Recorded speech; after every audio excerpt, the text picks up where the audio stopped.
προσωπική.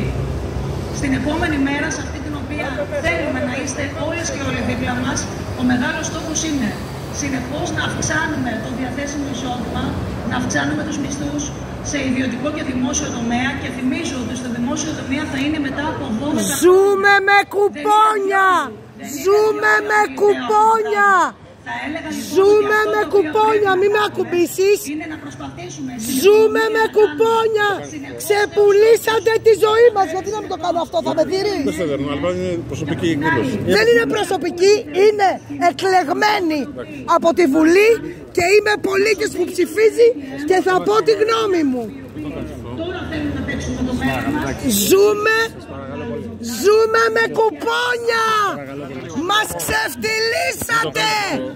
Γιατί? Θα με δειρείς? Όχι αγάπη μου, έλα. Έχετε μαζευτεί 6 άντρες γύρω μου. Τι μυρίζω? Τι μυρίζω?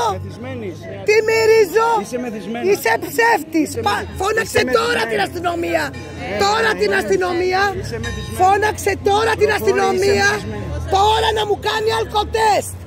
Τώρα την αστυνομία. Τι να μου πεις ρε ψεύτη?